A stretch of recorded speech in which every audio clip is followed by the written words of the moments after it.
I recorded a whole video about the Western Rebellion and then the mic didn't work. So we're going again. Hi. I have decided that the night before my mock A-level exam about Tudor rebellions, I am going to go through the Western Rebellion because actually, even though I kind of know why it happened, and I also know why, like, kind of what the actual events were and why they took place. I don't actually know the order which everything took place. So yeah, thought this might be interesting, and if you're interested in West Country history, this might also be good for you. I don't know. So I guess the question is, what really happened in the Western Rebellion and how? If you don't know, this was a rebellion that took place in the West Country in 1549 in the summer, and it was in opposition to the Edwardian Reformation. Edward VI was also a Protestant, I guess you could say, like Henry VIII. Having said that, his Reformation is important because Henry VIII, although he made himself the supreme head of the church, didn't want the Pope to be involved in English affairs, was still fundamentally Catholic. He still kind of did a lot of Catholic things. Doctrinally, England was still Catholic. Edward was a proper Protestant. He wasn't kind of into like Catholic doctrine and Catholic beliefs in the same way Henry was. So he started a lot of changes that actually changed kind of the way people were, the way people believed in Christianity and the way people practiced their faith in a way that Henry VIII just hadn't. And it had, like, a lot of it centered around wealth for Henry VIII and the fact that he needed money to fight his wars and his marriages annulled. So it was less to do with the actual doctrine and actual belief that everyone was practicing religion obscenely wrong, and more to do with his issues, in my opinion. Anyway, it's more complicated than that, but that's why it's important that all of this is happening now. So the trigger in Cornwall is kind of it's more long term. So resentment had sprung up as a result of the much hated activities of a certain William Body, who is a government commissioner investigating church property in the county in 1547. So this is 2 years before the rebellion. His arrogance and, like, the way he conducted himself and the fact that he wasn't very respectful, very bolshy, meant that he didn't inspire a lot of hope in people. And rumours started to spread about how he was going to confiscate church goods. And then in 1548, when he went back to the West Country, he destroyed all of the church images of Helston, I believe, which was the town he visited. They did not like that, I would say, quite obviously, because they had kind of been born and raised practicing religion in a certain way, which involved church images. They'd always been a part of their life, and suddenly these guys come and just smash the place up. So as a result of that, a mob in Helston set upon him and killed him. Now, although this was dealt with at the time by the Devon gentry, 10 men were ordered to be hung, drawn, quartered. The resentment caused both by, like, Body's just existence, and the fact that he'd come and kind of destroy their way of life religiously, but also the brutality of the government's response to his attack and murder was still around in 1549, which meant that when, on Whitsunday, 10th of June 1549, the new English Book of Common Prayer was introduced, and it was meant to be mandatory in all parishes in England, their kind of, the sentiment was rekindled and their opposition to it was rekindled. In Cornwall, protesters assembled at Bodmin, and they soon came under the leadership of Sir Humphrey Arundel, who was a member of the gentry. It was here where they kind of, I believe, started to compile their list of articles, and then they kind of marched to Devon afterwards. Now, speaking of Devon, the trigger in Devon was the introduction of the Prayer Book 2. It stemmed from this village called Stamford Courtenay, where the people were provoked by the introduction of an English Book of Common Prayer to replace the Latin one. They rebelled after the New English Service was used in their church. A member of the gentry who tried to intervene as they were rebelling was killed. They then persuaded their priest to kind of revert back to a traditional Catholic mass, and after that moved on to join the Cornish forces of around 6,000 at Crediton on the 20th of June. So that's when the Cornish forces and the kind of forces from Devon come together. Now, a gentleman called Hellier attempted to calm down the rebels in Devon, but was hacked to pieces. So, needless to say, didn't really work. Bit of a strong reaction. And then Sir Peter Carew, who was one of Devon's leading gentlemen, was sent by the government to meet the combined forces at Crediton on the 21st of June. Now, Somerset had told him to show leniency, but he only aggravated the situation. So, I mean, he was already a bad choice given the fact that he was quite a staunch Protestant. But then, on top of that, one of his servants set fire to a barn, which was atrocious. It meant that, like, a ton of people had to flee Crediton, had to flee their homes because this fire was spreading really rapidly. But also it meant that the rebels nearly erupted into violence. I mean, 10 people were killed as a result of this fire. So they were obviously not happy. And then Carew, who got scared, not only failed to meet the rebels and kind of actually talk through their demands and negotiate, but he fled back to Exeter and then eventually went all the way to London in order to inform the government of like what was going on and the fact that it was actually really serious, even though it's kind of his fault that it got that serious, one could argue. In the meantime, the rebel army moved up to Exeter, which Arundel had decided to capture before marching towards London, which was his key error. Largely, he was a decent leader. He kind of was very organised, made sure that the rebels were kind of organised in military detachments and they had a clear leader. But this was not a good idea because London was poorly defended at the time. So if he'd gone straight there would have been a higher chance of him taking it.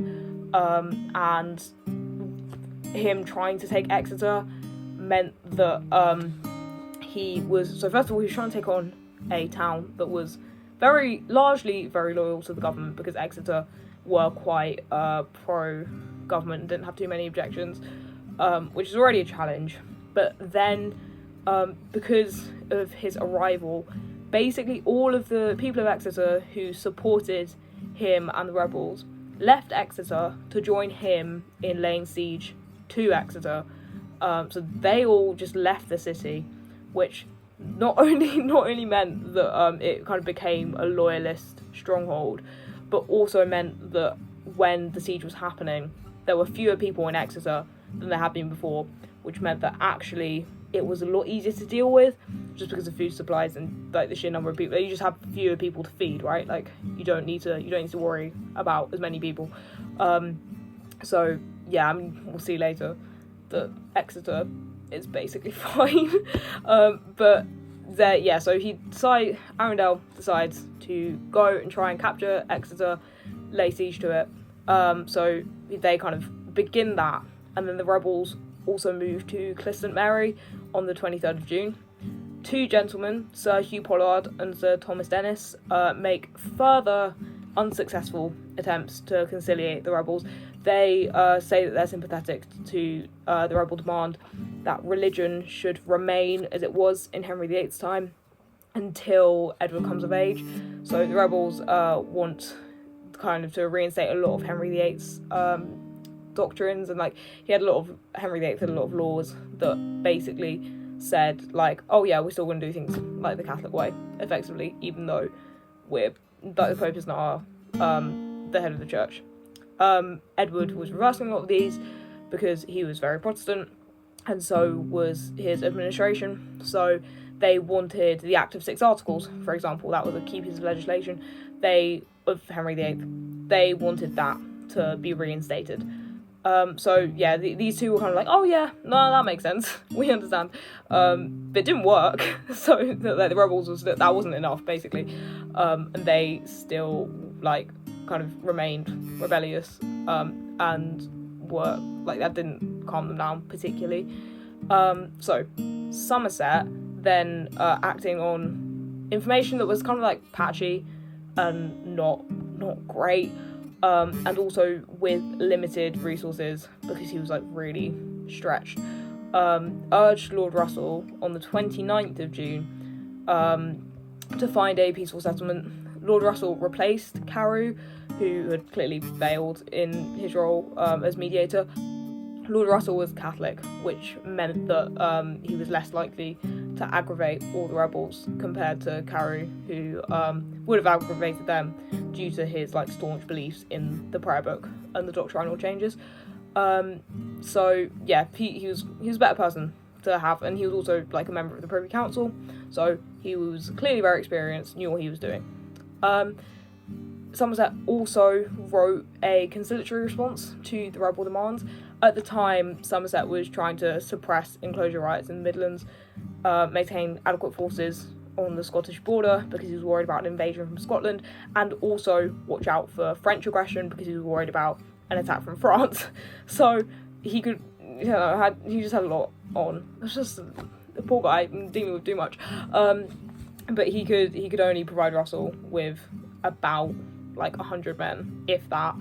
And because of that, Russell didn't want to go straight into confrontation with the rebels, because he knew, like, if you have 100 men or less against at least 6,000, I mean, even the best of like kind of captains and like leaders of armies would struggle there.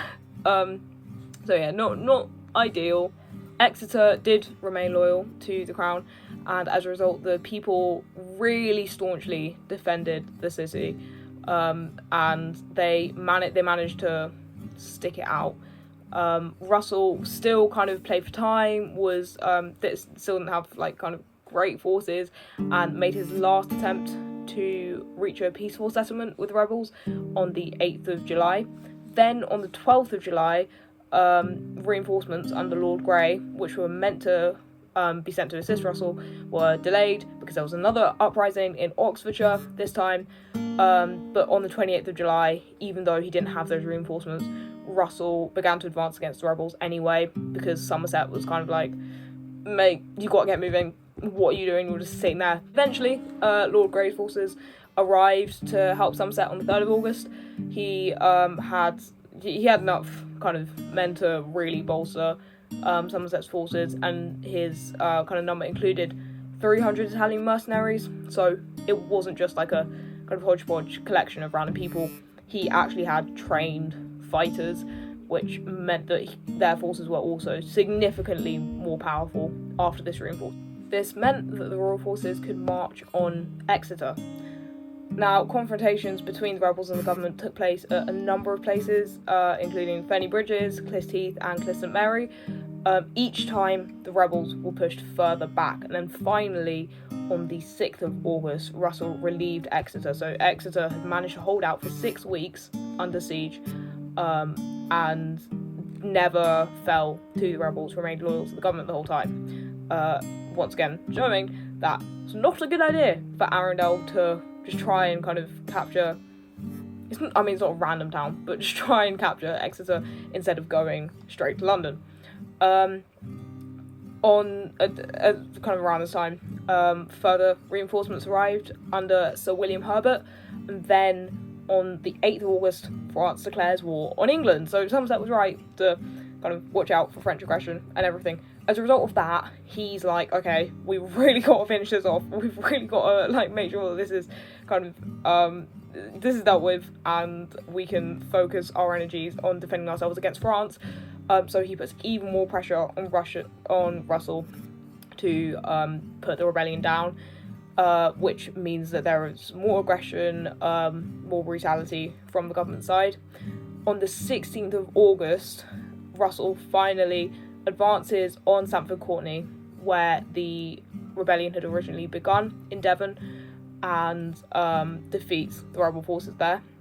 Having said that, this required like a 3-pronged attack, so Russell, Grey and Herbert all had to attack from different positions in order to get the rebels to flee. So it demonstrates that even though like they were significantly more powerful, the rebels were still very staunchly rebellious and very kind of vehement in their beliefs, and if the kind of those other two figures hadn't been there and helped reinforce Russell, then who knows what would have happened. Maybe Cornwall would be a separate country now. I highly doubt Cornwall would be a separate country, but you see what I mean. Like it took a lot.